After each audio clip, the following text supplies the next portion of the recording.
Now, there are plenty of unexplained details surrounding the flight from Amsterdam to Kuala Lumpur. To sum up, the plane diverged from its usual flight path.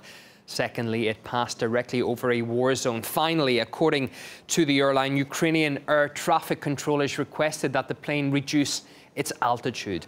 The reasons for that remain unclear. Let's cross live now to former CIA officer Ray McGovern for some more analysis.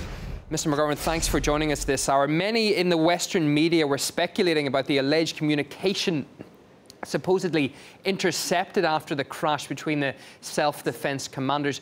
Is it possible to falsify such a conversation? Yes, it is possible, and that's why we should all wait a decent interval.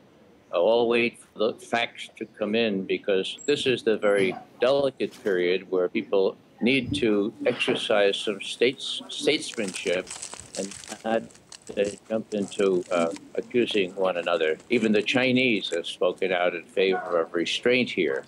What's interesting is that President Putin has called for a ceasefire, and this time President Obama agreed. President Obama has called for an international inspection or an international inspection of the crash site, and Mr. Putin agrees. That leaves Mr. Poroshenko out, as we say in the United States, out in left field, meaning out isolated all by himself. He needs to respond as to whether he will, after 3 weeks of refusing to do so, whether he will agree to a ceasefire and to facilitate the inspection people to come in there and not only monitor the ceasefire, but allow access to the wreckage of the airliner. Now, why could the plane have deviated from its normal route, taking into account other flights heading to the same destination had been bypassing the conflict zone? Well, you know, planes deviate. I'm thinking of KAL 007 back in 1st of September, 1983.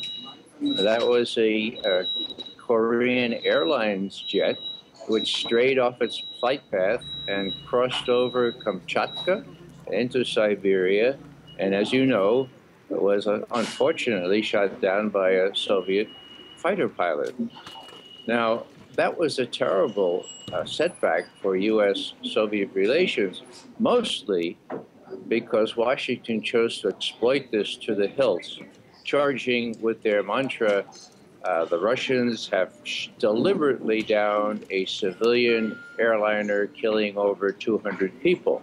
Well, the deliberate was correct.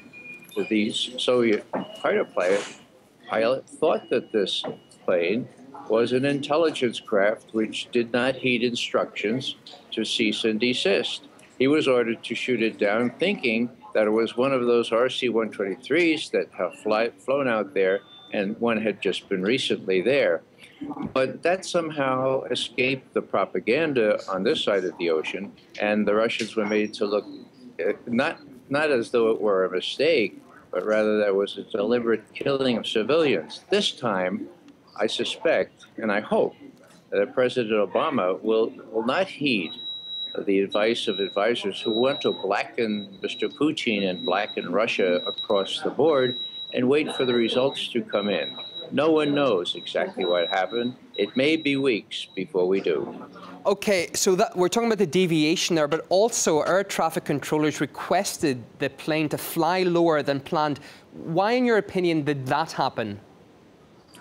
You know, I don't have a clue. I'm not technically equipped to answer that question. Okay. Ray McGovern, former CIA officer, we thank you for your time this hour. You're most welcome.